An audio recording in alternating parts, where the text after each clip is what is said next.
Hey there, everybody. Welcome to the newest edition of Retro Nerds Rewind podcast.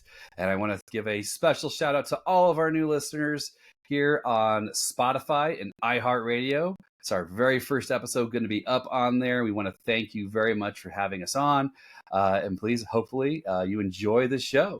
So let's get started with introducing your podcasters. My name is Aaron. I'll be your host. Over next to me is Sean. Howdy ho, Nerderinos. Then we got Jamal. Yo, what up? And Cody.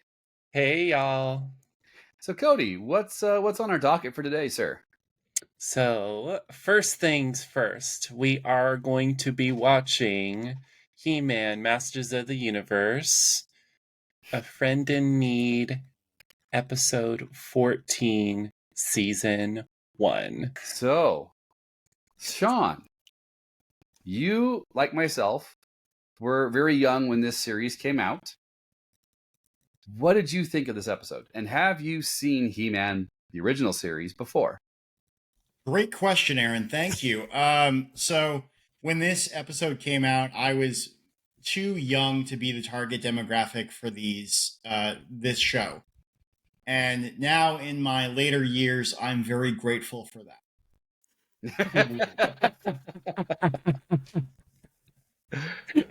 Jamal, have you had a chance to ever catch this series before to this past viewing?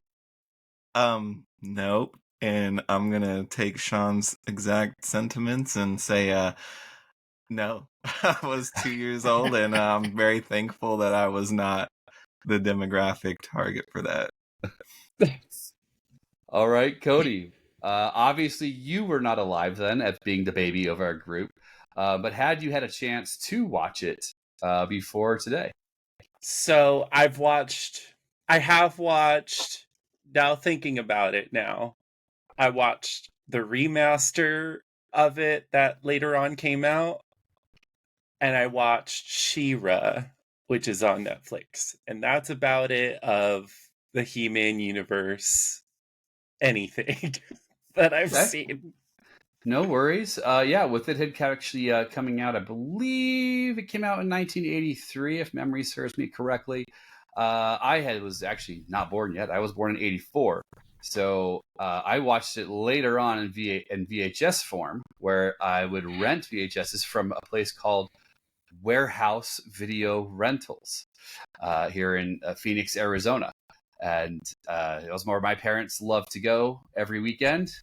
Blockbuster wasn't a big thing out in the valley, Phoenix, Arizona yet. There was a few places, but Warehouse was really big, and that was where we went to get it. So I watched VHSs of it growing up, and What's a VHS? I enjoyed it then. Yeah, that would be a question from Cody, to be honest.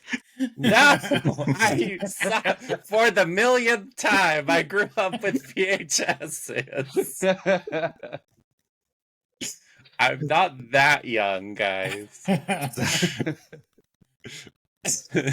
Yeah, so I did get a chance to watch some of it. I don't remember having watched this episode before. I probably did, though, because I do actually own most of this on DVD, believe it or not. So I have watched through it. But, there are episodes that just don't stick out to you as you go through the stuff. So it was fun watching through it. Yeah, so before we move on, let's take a quick moment to thank one of our sponsors, Drawn to Comics. What's up, my nerds? So, quick break while we get back to our rewind, but I wanted to take a second here and do a little shout out for some of our sponsors.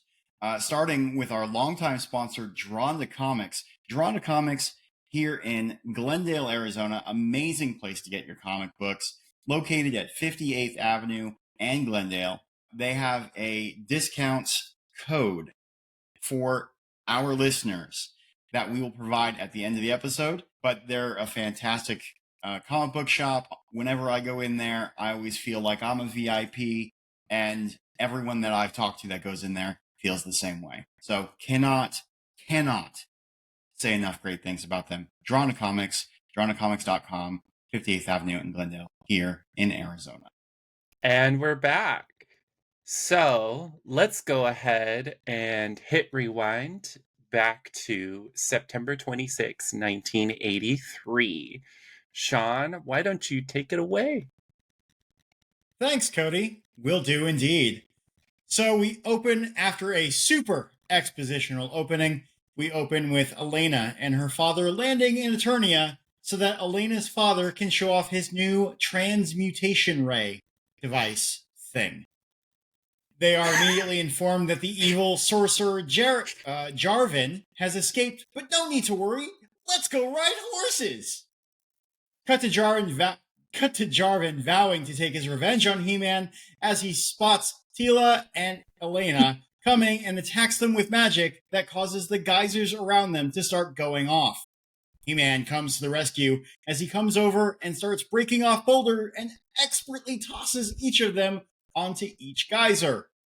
They all return home with Jarvan secretly following. Elena, crying that she's so weak and pathetic, is approached by Jarvan disguised as a random old lady who offers her a mysterious potion that does whatever you want it to do and gives Elena a ring to summon her again if she needs more. Elena is high out of her mind and wants to ride horses again. We see the transmutation device in action as it turns a plant into gold, and Jarvan spies on the crew through the new ring that he gave Elena. Elena clearly coming down as she summons Jarvan for another fix, then convinces Adam/He-Man to do driving the flying car while super high. Safety first, kids. She flies the car so recklessly that Adam flies out, but luckily transforms into He-Man to save himself from the deadly fall. He-Man then catches the flying car before it crashes, but jonesing for another hit, Elena summons Jarvan again, but this time, Jarvan tells her she needs to steal the transmutation device for him before he will give it to her. Elena goes to steal the device and plans to double-cross Jarvan once he gets her sweet, sweet hit of that sweet, sweet nectar. However, once she obtains the device and delivers it to Jarvan for her fix, Jarvan drops his old lady disguise and reveals his true self and dips out now that he doesn't need Elena anymore. Elena passes out. The crew finds and wakes her up as she reveals to them that Jarvan stole the device and dipped out. He-Man gives chase and starts to fight Jarvan as he dodges the transmutation rays, but inevitably gets hit by a ray as the air around him turns to stone, capturing him in the process. Jarvan then used the device to shrink the palace for reasons. But He-Man breaks free, and unable to break through Jarvan's force field, he jumps into the shrinking palace and does He-Man things to try and stop the palace from shrinking. This works. They use the ring to summon the weakened Jarvan back so he won't go, but he won't go that quietly. Jarvan fires off some magic and tries to escape, but is run down by Elena. Elena gets a stern lecture that if you want to feel good, you must feel good about yourself. Cue eye roll. Finally, if that wasn't clear enough, we cut to an actual PSA about the dangers of taking drugs. Roll credits. Very good. Great job, Sean. That was awesome. Yes. Oh, wonderful my God. synopsis there.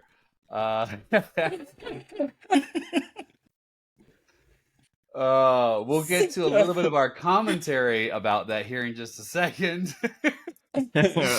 Cody, I believe you had some fun facts about this show. Please, so let us know those. Absolutely. So He-Man Master of the Universe debuted September 1983 and went till 1985 with a total of 130 episodes, 65 episodes for 2 seasons. Holy cow.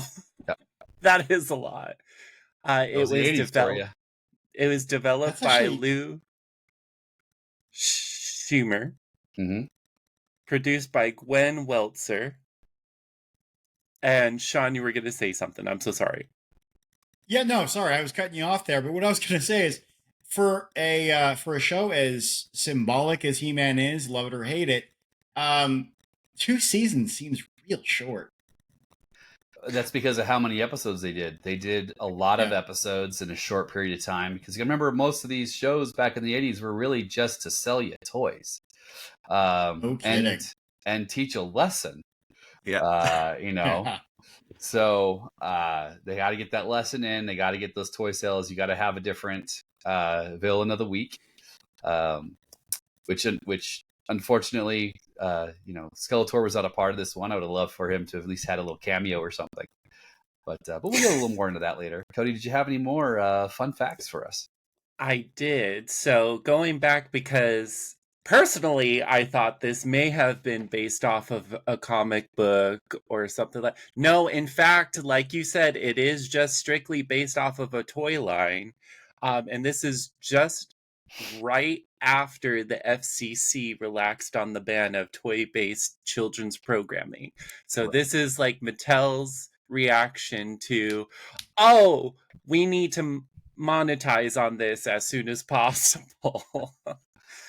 I believe I remember from the Toys That Made Us. They did an episode on He-Man, and it was because they had Barbie. You had Barbie. You had that strict line for girls. They wanted one that would appeal to boys, but they needed a way to promote it. So they came up with the show that correlated with the toy line that they wanted to do. So that was where it fell into. So the last interesting fact that I came up with is this show has been translated in 29 languages, including Dutch, German, Greek, Thai, Russian, Slovene, Turkish, and Ukraine. Ian. Is it weird that I kind of want to hear what it might have sounded like in German? Yes, it is weird. I mean, he already screams, "I have the power." How much weirder could that get, right? in other languages, yeah. So, the last thing that I thought was really interesting and funny too, where is it? Obviously, we know that there are spin-offs, just like there's She-Ra, The Secrets of the Sword. There's also a Christmas special at one point as well. But the most interesting part, where was it? I had it right here too. In order to flesh out lore for this show, they hired this gentleman to write a full filmography Bible, so that way they could have accurate lore for the world and characters. And I completely lost where the gentleman's name that wrote this lore Bible now. So if anyone finds it, let me know. I did see that. Post it up in the comments. Yes. Comments. Definitely. That's actually kind of cool, though, for them to hire someone to create an entire universe lore-wise for them before they write the stuff. I mean, that's actually really smart and gives them at least some kind of long-term thinking, whether it ends up being that way or not. So more credit for the writing of this show than I thought possible. Like more forethought than I would have expected.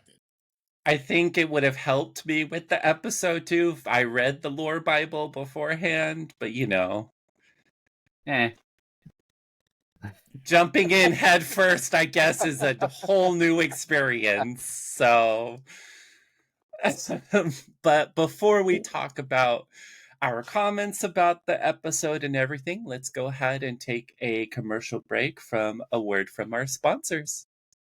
What's up, my nerds? Sean here from Retro Nerds Rewind podcast. As you know, we'll get back to the podcast in just a second, but I wanted to take a second to mention our sponsor, Mediocre Studios. Now, don't let the name fool you. These guys are amazing. They are a veteran-founded small business specializing in 3D printing miniatures and tabletop terrain pieces. Yes, that's right. If you want your miniatures, tabletop terrain, or even that stuff painted, they can do all that stuff for you. If you want to print it out yourself, they've got the hookup for you there too. They are the official US distributor for the Uniformation 3D resin printers and are offering $80 off of the GK2 if you use our code RETRO. Those painting services, miniatures, and terrain pieces I mentioned, they'll hook you up there as well with 5% off if you use our code word REWIND. They are adding new products all the time from top modelers including Immaterium God Miniatures, Den of Imagination, DMG Minis, not to mention several other local talented artists. That's mediocre-studios.com. Go check them out. See what I'm talking about. These guys are incredible, and there's a reason that we love them so much, and you will too. All right, enough of me ranting. Let's get back to the podcast. I love to know what the hell is happening in this episode. And we are back. Yes. So let us dive into some of our notes and comments here on this.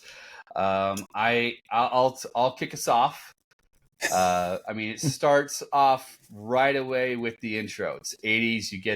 Normally you get that intro right away. And you know what? I completely forgot how much exposition there was in the intro. It was just insane. I'm like, oh my God, He-Man, can you shut up? Please. Let's have some music. Let's watch something cool.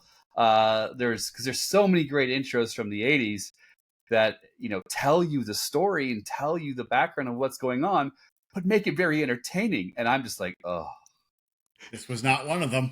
No. Can I also add really quick? Folks from this era complain about kids nowadays being too fast and shows being too fast. You have not seen this.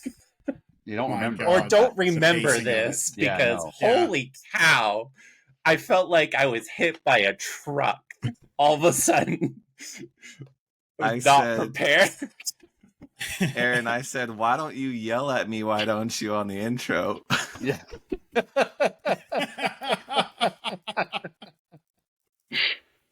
Like, oh my God. In the intro, I did learn something. I knew the cat's name was Battle Cat. I did not realize that it had like the meeker pre-transformed version of it, which was called Cringe, which I thought was appropriate and foreshadowing. Cringer with an R, yeah. Cringer. Because he always would. Still, yeah. I resonated with that so much. Yep.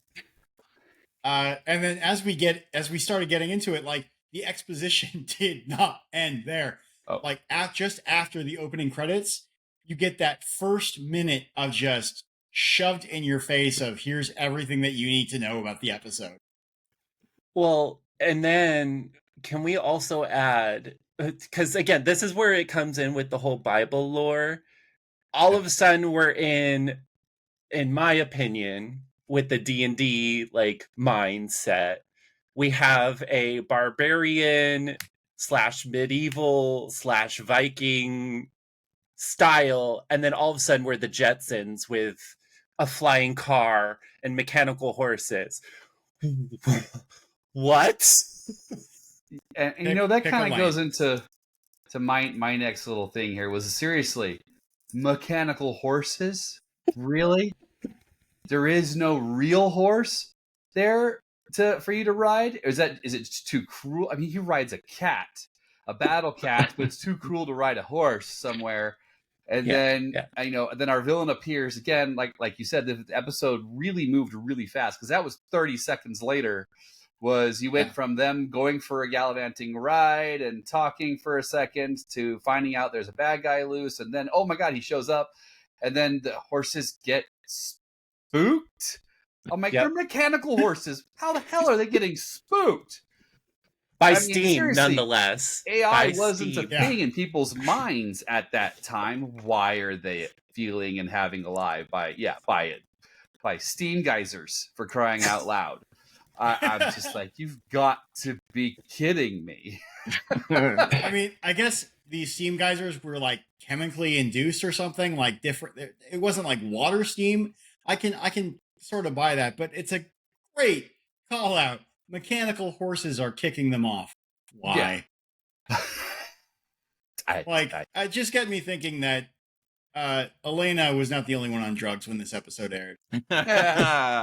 We were the whole episode. was being Yeah. written. That's literally what I turned to Jay afterwards. We're like, was I on drugs while watching this episode? I'm gonna play this back really quick to give you a synopsis of us watching the show. Pause. I'm gonna need some coffee to get through this. First 2 minutes of the episode, he paused it. He's like, I need coffee for this. I'm surprised it was coffee. Yeah. Yeah. Hey, I might have put a little Jack in there. Make it a little Irish. Yeah. Oh So then my at god. about the 4-minute mark, we get the first transformation into He-Man, which has to be called out. You know, he sits there and he goes, I have the power to give you epilepsy. Good Lord, the flashing lights. This is the reason why we have flash warnings Yeah. on Yeah. shows 80 now. Yeah. 80s cartoons, video games especially from the late 80s, early 90s, caused Yep. so many seizures that it just started having to be put on everything, because the fact that even a little bit they learned could trigger stuff for people. So So- fair warning, if you do have Yeah. epilepsies and seizures and stuff like that, and you plan on watching this show, you've been Good. fairly warned now, because they do This not is warn especially you beforehand. on Yeah. the show itself. Yeah. Oh my god. So the next thing I've got on here is He-Man shoots one of the guys.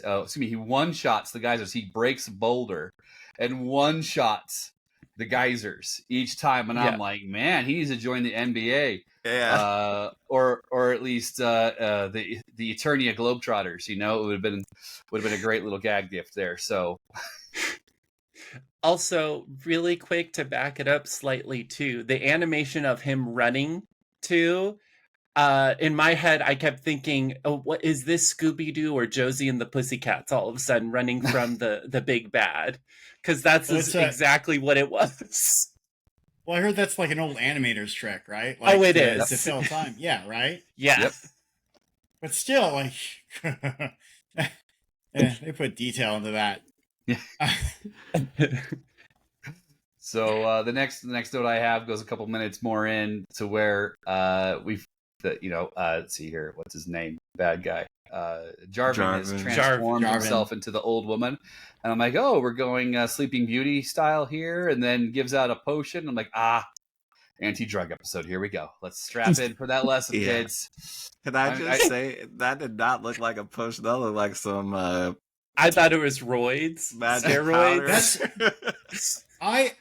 I first thought it was like a kind of like a cigarette kind of thing that she was gonna smoke, because it looked like it had a little butt on it, and that was a comment that I had. I was like, is that as a potion or is that something else? Either way, Well, it is a anti-drug fantasy setting. episode. Yeah. Right. Oh, potion. Yeah. Okay. And just remember, kids, your first taste is free. That's right. That's right. And that first dose gave her some confidence to do some physical acts she normally wouldn't. And so, yeah. I had magic cocaine on my notes. At the 8-minute mark, we get yet another He-Man cutscene. Now, I wanted to go back and count how many of these there were. I just couldn't Lord. do it. But there were so many. When they do a cutscene, they just like He-Man. like every 30 seconds. I swear. By the time that I actually like realized what was happening, I was on like the 6th at the 8-minute mark. Not to plug my favorite show, Sailor Moon, who has a lot of transformations in every episode. They maximum 2 in one episode. That's it. That's all I have to say. I think they saw this show and Japan was like, that's a little bit much. We're gonna do maximum 2, if anything. Early 80s, gotta get it going as much as possible. Get the name, especially the name and how things happened, ingrained in your brain. You only got a half hour of TV time with commercials to get the kids to go, He-Man, He-Man, He-Man. It's like, what is it? I heard for like online, like if you're doing like some kind of fundraising thing, if you post like 7 times, you'll finally get people to actually pay attention and see it because they've seen it so much. So they kind of started that with that here. Yeah. So I mean, obviously, the next thing that I've got on here is, let's move a little forward. Just a little after the He-Man cutscene is she's feeling low, so you got to call your dealer to get your next fix. So second dose makes her talk faster. So we've switched up the type of drug she's got. So if it wasn't clear that she was high before, it should be like very clear now. Clear. Yeah. Yeah. The second dose made her talk faster, wanted her to do something she's always wanted to do, but hasn't before. So I'm like, okay, cool. Yeah. We're talking about a flying car. Sure. Yeah, then she starts begging for it. Oh, please, Jarvin, I need another fix. DUI stamp. Yeah. As well. Oh my gosh. So we got that wonderful car ride that turns for the worse. Adam falls out. She doesn't even notice until he's like hanging beside and then has to let go. She doesn't even notice he's gone. Doesn't even notice he's turned himself into He-Man. In the middle of the air when everybody's coming down. You'd think somebody would have heard it and looked up and just, caught it. So that secret should have been out right there and then. Just for him to catch the car. Right at the time, potion wears off and she feels sick. He-Man doesn't notice that she's really feeling that sick and assumes that it's just from the wild car ride versus maybe thinking that something might have caused her to even go that route in the first place. But, and a couple minutes later, Jarvin shows up, won't give her the potion without the repayment. And I'm like, time for rehab, girl. So... It's really ironic considering I had just finished the Matthew Perry autobiography. Oh no! Right before I watched this, so I'm just like, oh, my life right now. God. Go ahead, Sean. Sorry. No, it's okay. I was just moving on. A couple 30 seconds later. We're talking about the pacing, and this is where the pacing goes really, really quick.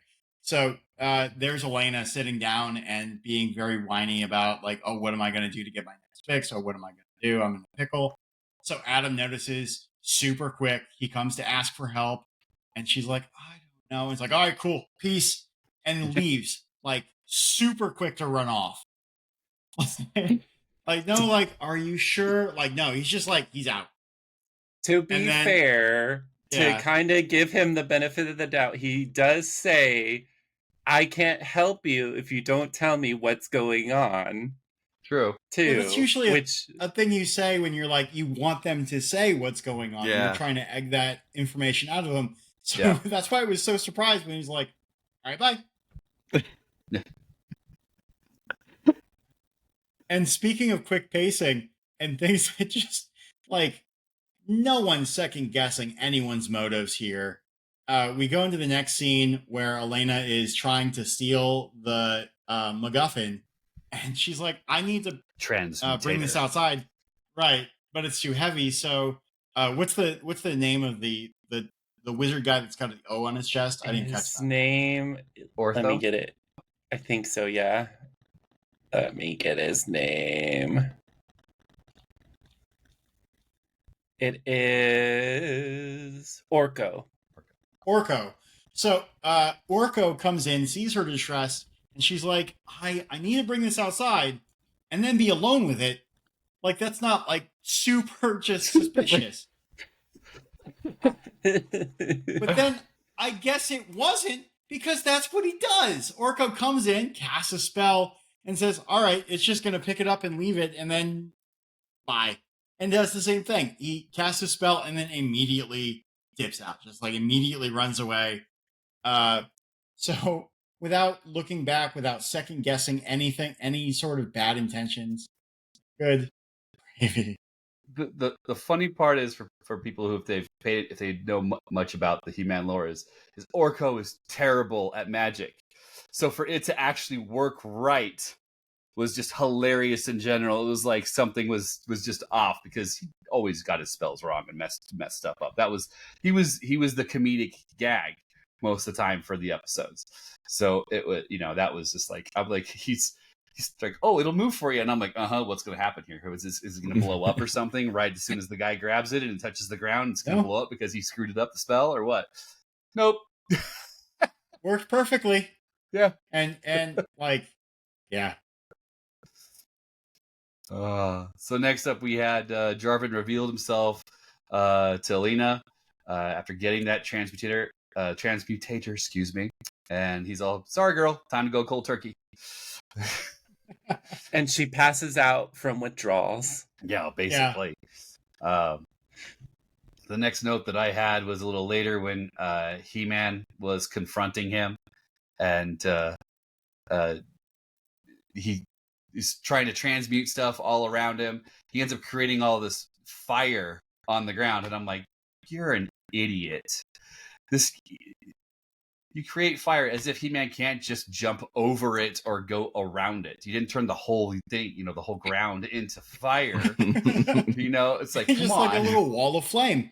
Yeah, right. He-Man never jump super high over anything. I mean, come on, this guy's defeated you before, so it said.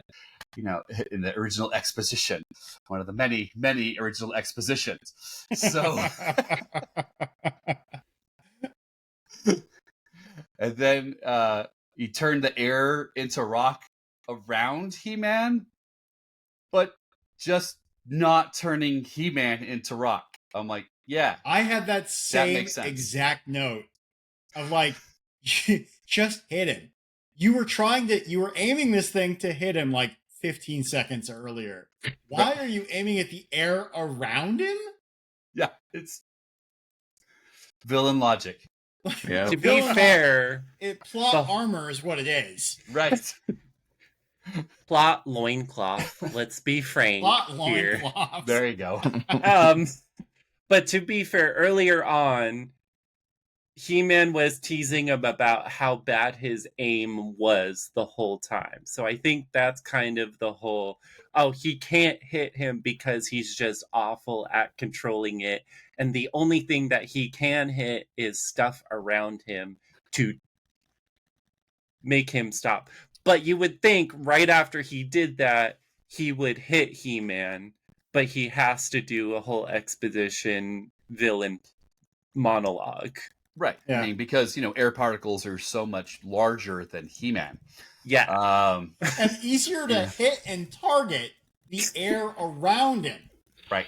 Like, maybe if the writers were to put in, like, the transmuter can't do, like, organic matter, then they're like, oh, all right, I can kind of see that if I work that logic in there. But, again, I don't think, I'm surprised there's lore.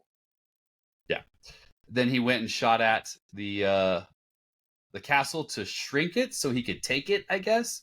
But then we get the plot armor, which was never stated before, that people can't be transmuted while they're inside the thing being transmuted, because as you saw when He-Man went inside to do his magic break, they were all the same size. Okay. They weren't shrinking, just the building around him was. So I noticed that as well. And He-Man, so the palace is shrinking, and based on the voices that was coming out of the group that was bundled up inside, it sounded like their voices were getting higher, like they were getting smaller. He-Man wasn't affected because he jumped in. That was my thinking. Until you saw them and the building was coming around them and they weren't shrinking. I guess I felt didn't, bad for all the rest of the guards that weren't, shown, that probably were crushed to death before that happened. Or the citizens, the other people that were just helping on their normal jobs. So next we get the drugs are bad kids little conversation while they're talking with her. They get the villain trapped back in the area inside the castle. He-Man does his magic slice with his sword to deflect the Jarvan's magic beam over to him. And then he sets something on fire. And Sean and I both had a very interesting version of the same note again here. Yep. Again. I'll start. Mine was He-Man can really blow. And mine was he's got super breath now. Like, maybe I don't understand all of the lore that's in that book for He-Man. What are the limitations? Like, I thought he was just super strong. Now he's got super breath? Like, how does that work? And why didn't he use the super breath earlier when it's the fire was strong It's the strong lungs he's got now. Oh yeah, always. Okay. But in my head, I said, doesn't air spread fire as well? Oxygen. Just like make it oxygen. When you're exhaling, that's carbon the dioxide. carbon dioxide. Yeah. Science.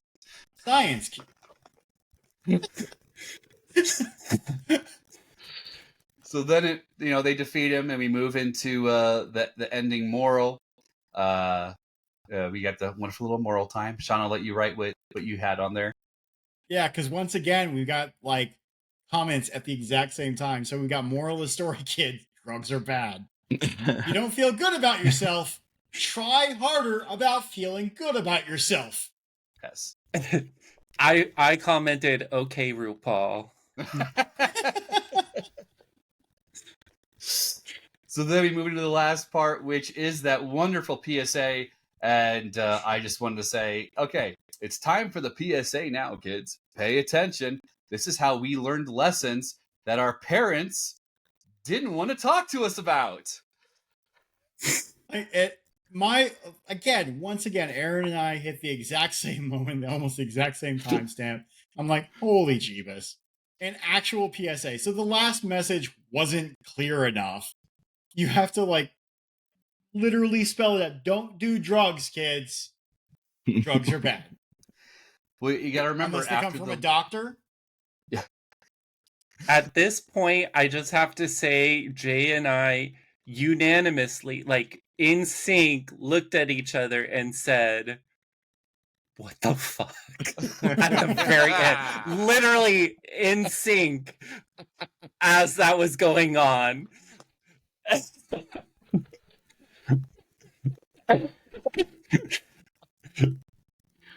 One of the things to remember with the very last part of the actual episode before the PSA was there was a commercial break in between them. So they still had time to fill. And they wanted to get that last final thought, Jerry Springer style, in there before they rolled credits. So, yeah. But so that makes sense then. Truthfully, I couldn't tell you how I even though I was really young in the 80s and grew up, I consider mostly growing up in the 90s because that's when I hit my formative years. Even my parents didn't talk about drugs and stuff like that with me. It really was the schools and TV shows that talked about all that kind of stuff. So, I mean, Dare, Smokey the Bear, PSAs, all the time, almost for majority of your very popular shows. If it was a very popular show, it had a PSA, and they edited that PSA to put it in between commercials at times too, depending on where it was in the lineup for it. So, I think probably the most famous one is the G.I. Joe PSAs that are always at the end because knowing is half the battle. That's where that comes from. Yo, Joe. The other half is red and blue lasers, but we don't talk about that. That's right. I was gonna also add, again, plugging my favorite show, Sailor Moon, when Deke took over the animation, as we talked about in the Sailor Moon episode. Every episode also had a moral for the first couple of seasons as well too. So earlier on Sailor Moon episodes, they would do that and then talk about what the next episode was going to be after the commercial break. So just like any other anime, it would be talking about the next episode and showing you a sneak peek for what's to come. I believe I read something at some point, like in the 80s, PSAs like that were required. There had to be a moral to the story. There had to be some sort of PSA for the episode. That was a major thing. Sorry, Sean. Sorry, go ahead. No, go ahead. I was just gonna say that was a major thing for Deke, especially. If you watch any show that Deke produced, that was the only way that they were allowed to air any of their children's shows, is it had to have that sort of thing, just like you said. Don't do drugs. Yeah. Drugs are bad. Okay.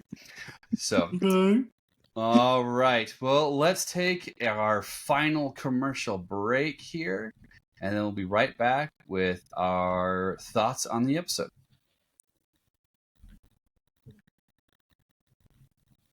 All right, we are back. Thank you for listening so far, ladies and gentlemen.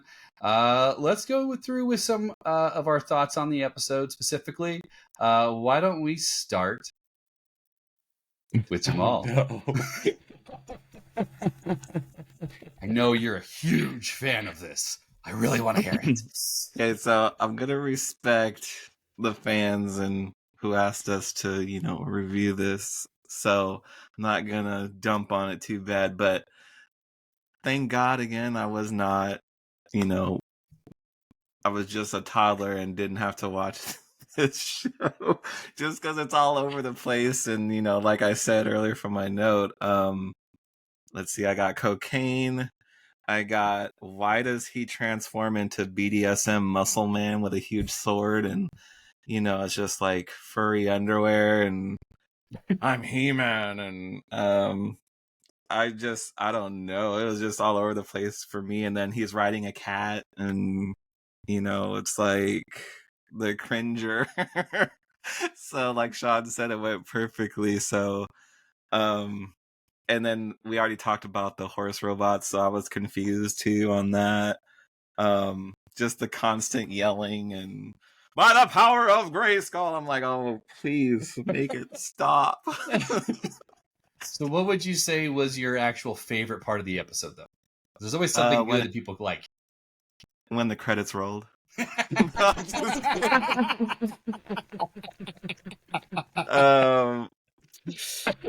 I will say that I liked where they were trying to go with it. I don't know if it was like a rushed process back then or, like obviously we knew they were selling toys. So maybe if they put a little bit more effort into it, it wouldn't have been all over the place.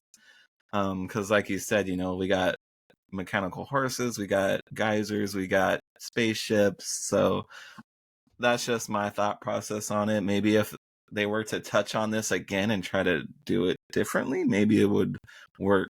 Oh, they have, and it is significantly better. Oh, okay. So, we'll get there eventually. Yeah. So. Sean, let's head over to you. What did you think of the episode? Well, considering we just came back from commercial, I feel it's time for a PSA.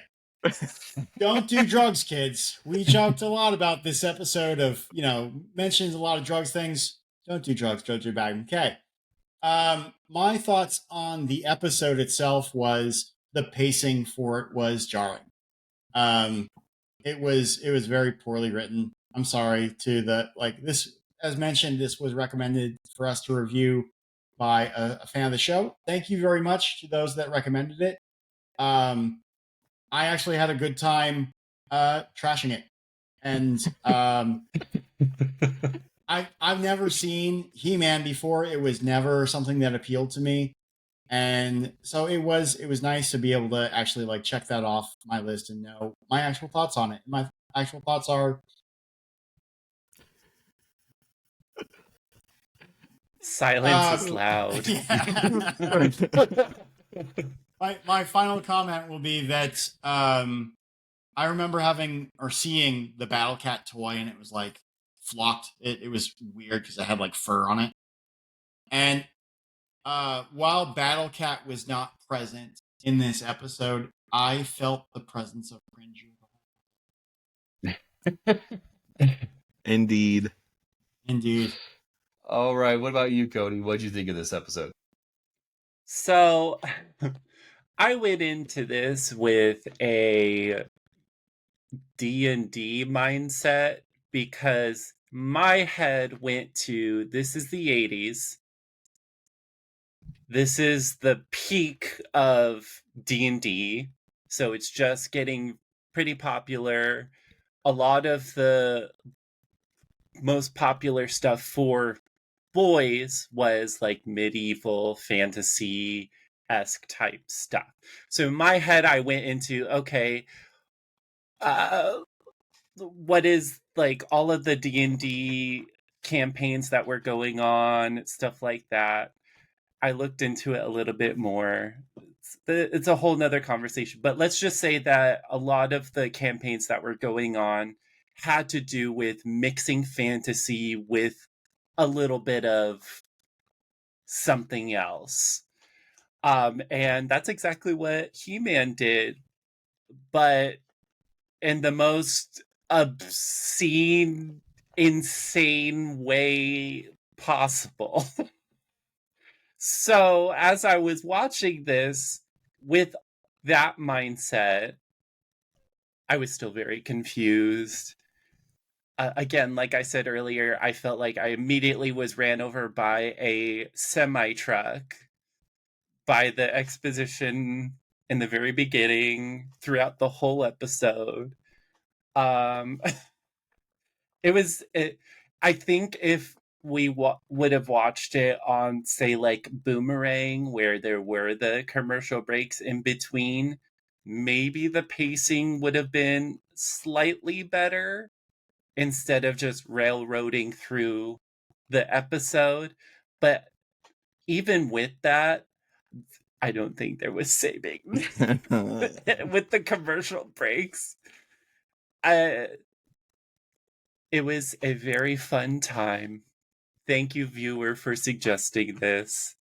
I'm very happy that you found the show that made you happy. Yes. If we ever have a psychedelic party, I'm definitely going to throw this on.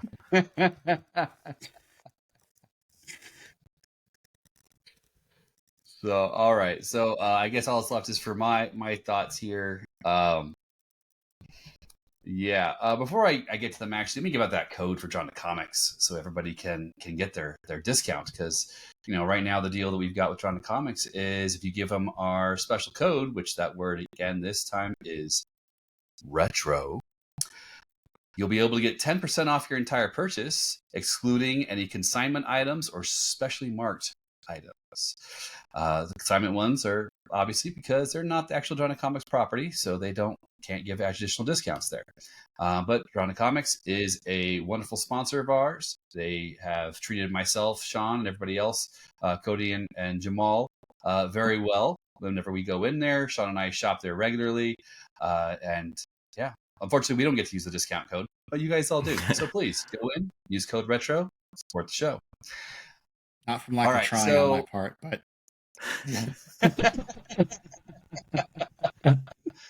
you already get 10% off with your box, so it doesn't really matter. I always have a place in my heart for He-Man because growing up out here, I didn't have cable. Our regular television stations were garbage when it came for any most programs for kids. Especially in the late 80s when I was watching it. So it was a lot of the cartoons I ended up watching were ones that I found on VHS at warehouse. And it was basically stuff that I would just watch over and over again. Same episodes because that was the only VHS they had of them. Like I said before, I do own almost the entire series when it had its first DVD run. Did not sit through and watch all of them. Watched a lot of them, but probably fell off after a while just because it's very repetitive.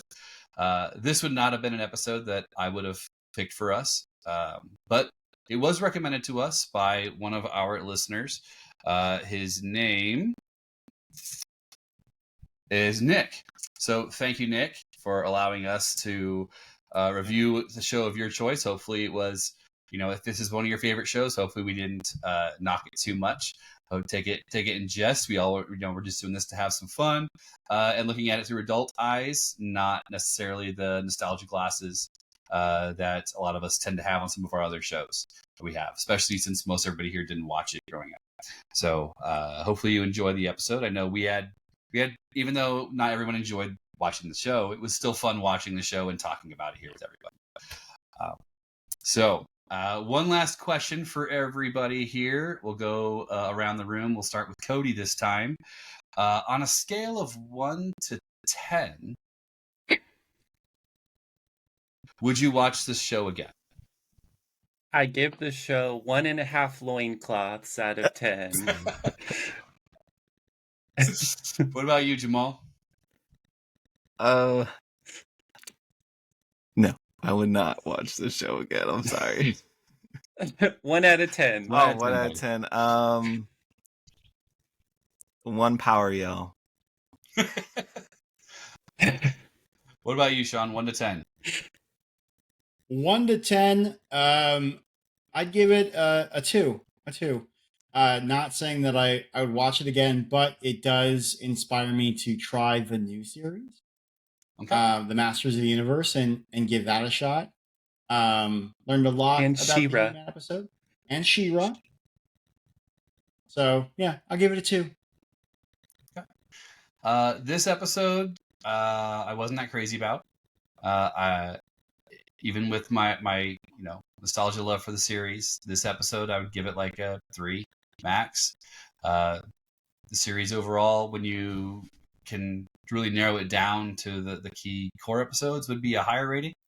But for this specific episode that we watched, I would say it would be about a 3 for me. But it was fun, cracking the adult jokes about the drug PSA. That was a lot of fun. So which is why I got a 3. So it did feel really rushed. They did go through it really fast they really wanted to get to that drug stuff, and then kind of slow it down from there a little bit. But yeah. All right, so we've all given our ratings. I got a 3. Sean gave it a 2. Jamal gave it a 1. Cody gave it a 1.5. Oh, you want to give it a 2? Yeah. Okay. I'll give it 2 loincloths out of 10. Oh, we're upping it now. Okay. We'll give a full loincloth to someone. Okay. I can say something really bad, but I'm not going to. We're going to do a couple edits for some language, people. But we'll keep this. I'll keep this one for myself for after we stop recording. So PG-13 at least. PG-13. Yes. All right. So thank you everyone for listening. Don't forget to like and subscribe.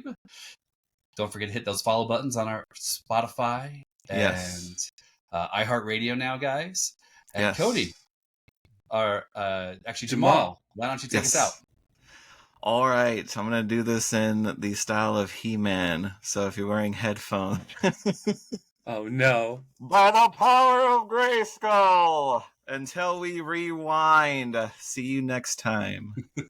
Bye, everybody. Good one. Well, thank you very much, guys. Hey, first off, I want to thank Peoria Championship Martial Arts. They have been a sponsor here since the very beginning. My family, in fact, actually goes to their school. So if you guys do decide to swing by, you will probably see us. Get to meet the kids, get to meet myself and my wife. We've been going there for 5 years. The school is amazing for kids as well as adults, has programs that reach both age groups. So their special for our listeners is $49 a month. $49 for the first 4 weeks. That includes your GI introductory lesson with Howard Munding, the instructor and owner of the school. Their website is martialartspeoria.com, and their phone number, where you can schedule your appointment easily with them, is 623-486-0970. Again, 623-486-0970. Peoria Championship Martial Arts in Peoria, Arizona. Feel free to give them a call. Thank you very much.